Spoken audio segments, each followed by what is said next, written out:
This is a lecture from OpenTuition. To benefit from the lecture, you should download the free lecture notes from opentuition.com. So now we're going to look at information technology and its role in strategic planning and strategic management.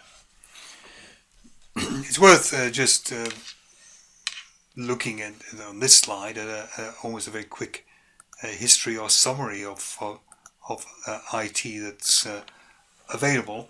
And really what happened in around the 1960s, people talked about data processing. This was when wages and salaries and receivables accounting and so on was computerized. Lots and lots of repetitive sort of calculations happened there. And there was considerable labor saving, nothing very clever, but labor saving. And then very quickly people saw that if, for example, you're keeping your receivables ledger on a computer, then you can get the machine to produce quite useful information for management, like age receivables listings or very slow payers, or maybe even sales analyses coming out of it, customer analyses coming out of it. So a management information system really, I suppose, came in about the 1970s and allowed managers to access very quickly and efficiently and cheaply to information which was useful for management purposes. Also, the management information systems could be allowed to make certain decisions. A new order comes in and the system can check whether or not that would put that customer over their credit limit or not, and you could have automatic acceptance or rejection of the order. Then around 1980s, we had decision support systems. Around 1980, 81, 82 that the first spreadsheets were invented, and also around then that desktop computers, personal computers, were invented, and they kind of came together very usefully. And a decision support system is something which helps managers make decisions, but doesn't actually make the decision for them. So a good example is a budget. How do you draft next year's budget? How do you draft the plans for the next 5 years? There's no right or wrong way, so it's very difficult to get the computer to do it, but it can support and help you. Basically, you do budgets and financial models on a spreadsheet, and then you can play around trying what if types, examples, maybe different scenarios that we talked about earlier, to see what would happen if a certain set of circumstances arose. Executive information systems really began to come in the 1890s onwards. The great thing about executive information systems in particular is they have to be making rather more use of external information. If you think about what executives, the board is supposed to be doing, they should be thinking about the strategic management, the long-term future of the organization, and they need access to external information to do that. What competitors might be charging as a selling price, what the economy is doing, what the population of a certain country is going to be. And a lot of this access to external and sometimes forward-looking information was essential for top levels of management. The hope for expert systems, I suppose they came in around the 1980s, or let's put them 1990s here, was that you could extract from an expert how they came to make certain decisions and then automate it. So the hope was you could go to an expert who was very good maybe at predicting share prices, ask this person, how do you predict a share price, and then automate it. In fact, it was all a bit of a damp squib.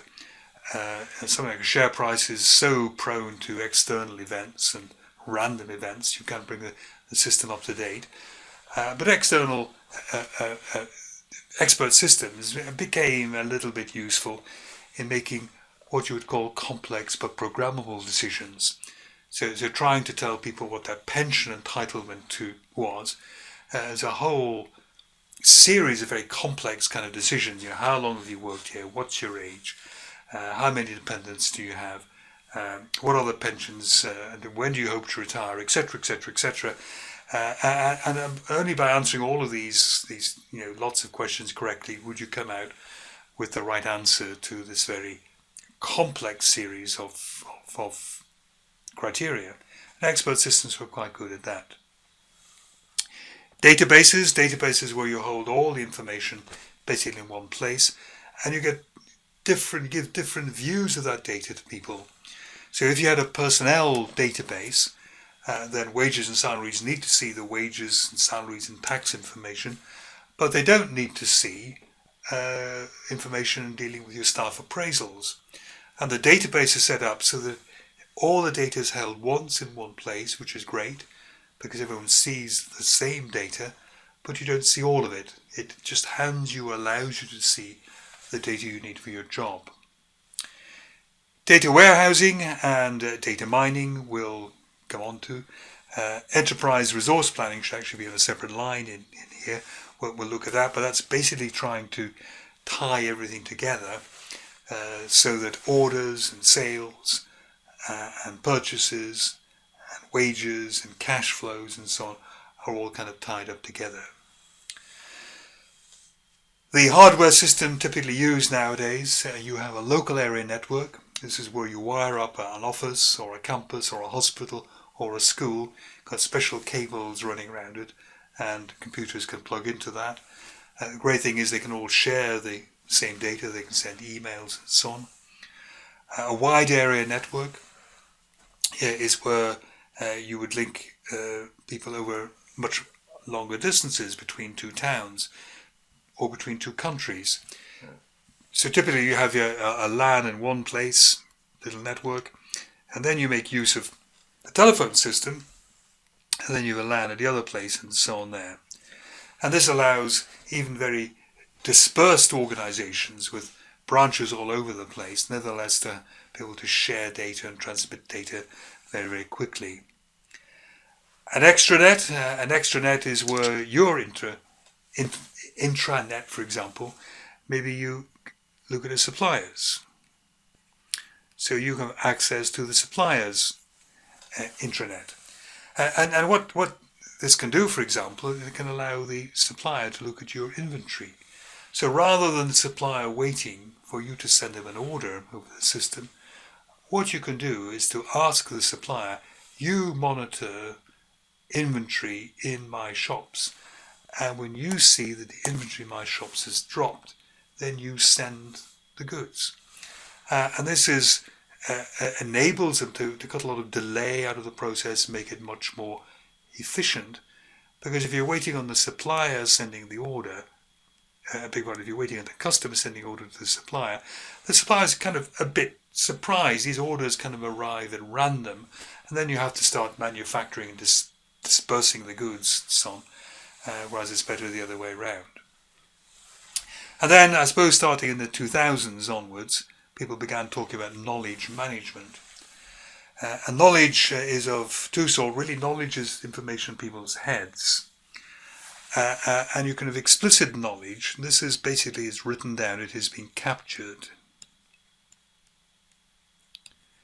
It's been formally captured. And once it's written down, even on a word processing document, you can search for it. You know where to find it. Tacit knowledge, however, it means silent. It's not really captured. It's in somebody's head, but it's not really shared anywhere else. So a salesperson may know that a particular customer, maybe 6 months away, is thinking of spending a lot on a big order. But maybe that salesperson keeps that information to themselves. But maybe they think knowledge is power. And that information is not shared. Now that salesperson leaves, then they take that information, that knowledge with them. So a lot of current effort is put into trying to get people to release this tacit knowledge so that everyone can share it. If it's not released and used quickly, it tends to come out of date anyway. And tacit knowledge in somebody's head, and only in somebody's head, it may not be there tomorrow. That person changes jobs. So we have to try and get that out. It's important in information systems to realize that people at different levels have very different information needs. So the people at the bottom, the people kind of recording the transactions, if you like, they use what's called a transaction processing system. It's very accurate. It will record sales to last cent, very detailed.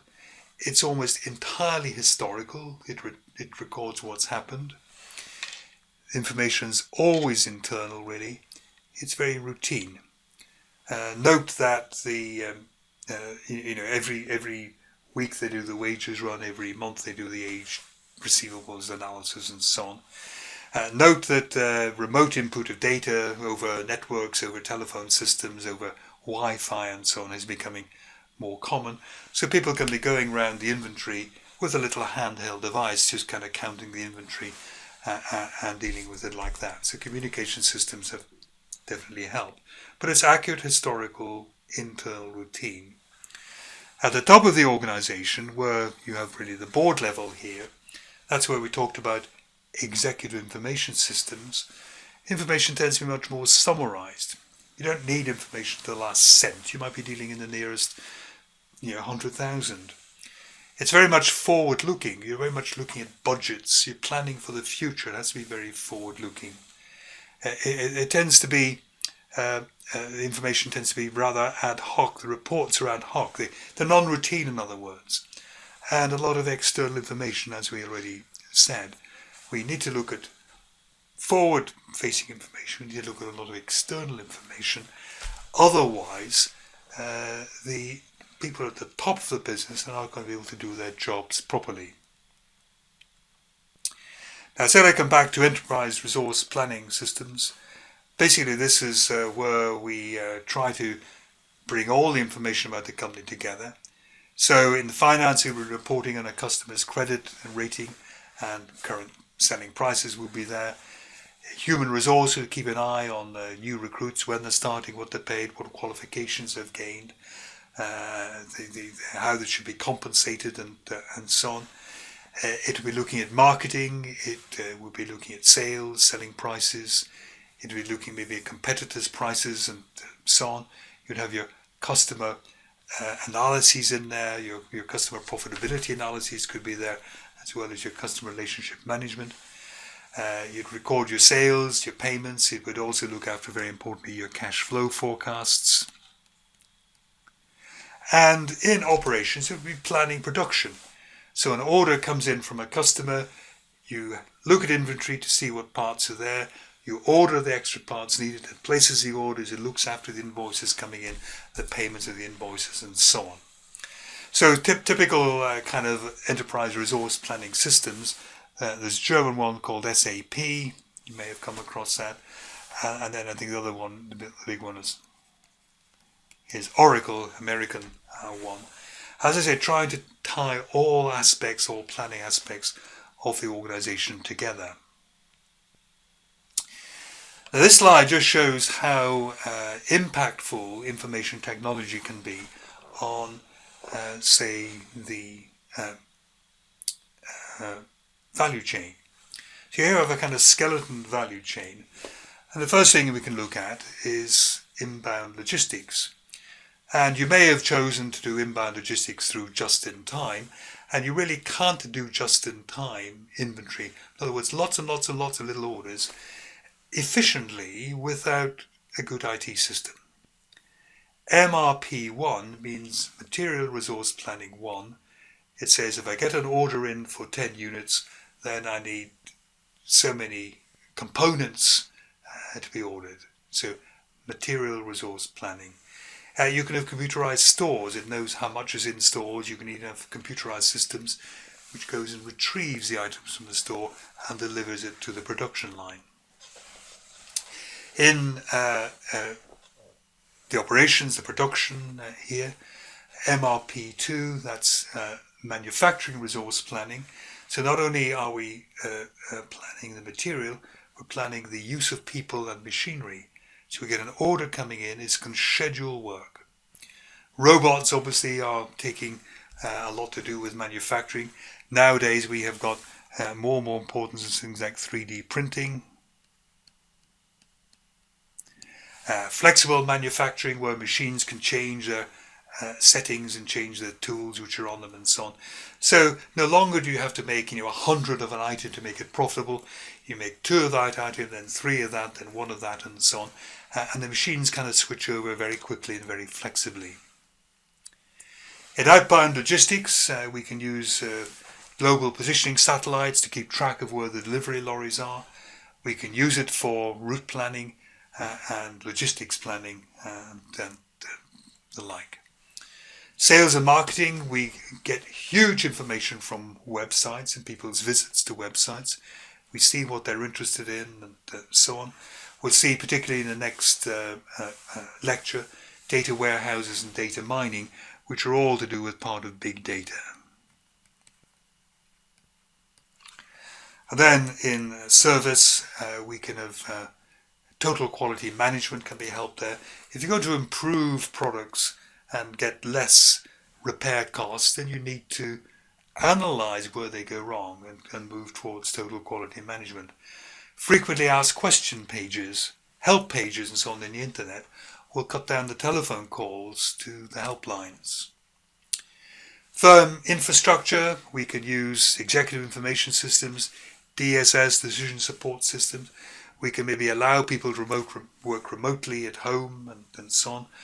Groupware allows people to collaborate on documents rather than kind of working separately. In terms of technology development, computer-aided design and computer-aided manufacturing greatly speed up the production of new goods. So instead of only maybe producing one new product every 6 months, maybe this allows you to efficiently produce and therefore launch a new product every 3 months. It's shrunk the time for designing and manufacturing new products. Human resources planning, CBTs, computer-based training. Maybe instead of sending people off to courses, they can have on-demand training at their desks through the computer. We can help them with expert systems in these complex decisions. We can keep simply skills databases. Who's an engineer and who speaks German, because we need to send them to Frankfurt next week to meet a particular client. And then we have procurement. How are we going to order goods? And we can have electronic data interchange. An order goes electronically to our customer, to our supplier. We can have the supplier watching the goods in our inventory, so the supplier sends us the goods when we're getting near to the reorder level. And again, it can be absolutely required for just-in-time manufacturing systems. E-business patterns is just a very quick rundown of all the different ways in which e-business can impact upon a business. Obviously, there is e-shopping. We get our customers on the internet and they order over it. E-auctions, things like eBay, for example, and there are now things which are called reverse auctions.